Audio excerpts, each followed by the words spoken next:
الرحمن الرحيم الحمد لله رب العالمين بارئ الخلائق أجمعين ثم الصلاة والسلام والتحية والإكرام على رسول الأنام شفيع ذنوبنا وحبيب قلوبنا وطبيب نفوسنا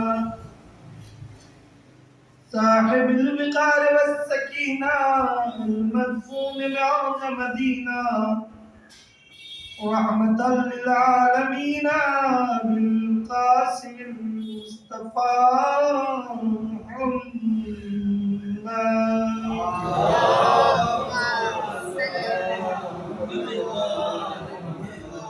وعلى آله الطيبين الطاهرين المعصومين المظلومين المنتخبين المنتجبين الذين أذهب الله عنهم الرجس وطهرهم تطهيرا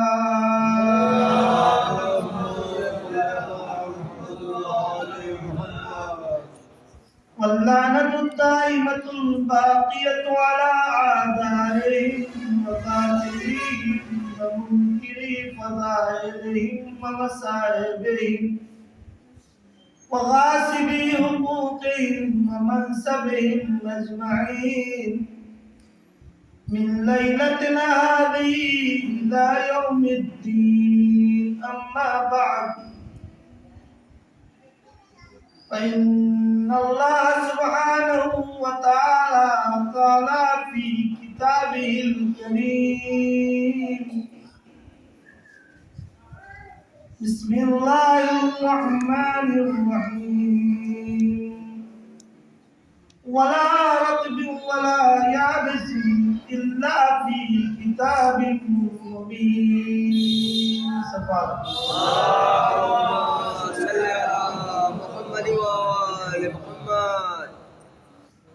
أما بهذا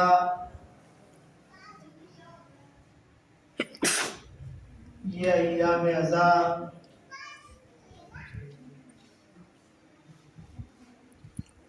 کہ جن کی وجہ سے آج اسلام زندہ ہے، بلکہ اسلام نہیں، انسانیت اگر زندہ ہے، انسان کی بات نہیں کروں، اگر انسانیت زندہ ہے، اگر انسانیت کہیں پائی جاتی ہے تو وہ محرم و سفر کی بنیاد پر پائی جاتی ہے۔ اگر محرم و سفر نہ ہوتا تو زمانے سے انسانیت کا وجود ختم ہو جاتا۔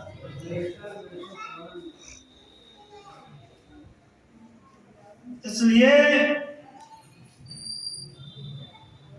کہ محرم میں اگر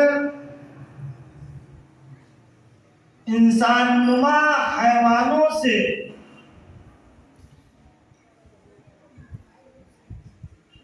سبط پیغمبر نے مقابلہ نہ کیا ہوتا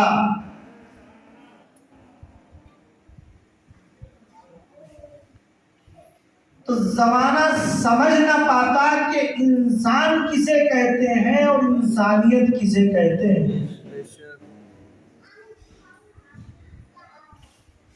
اور اگر ان درندوں کی وحشیانہ صفتوں اور کارناموں کو کربلا سے کوفہ اور کوفے سے شام تک عقیلہ بنی ہاشم شریکت الحسین جناب زینب نے بیان نہ کیا ہوتا تو لوگ سمجھ نہ پاتے کہ وحشی کسے کہتے ہیں، انسان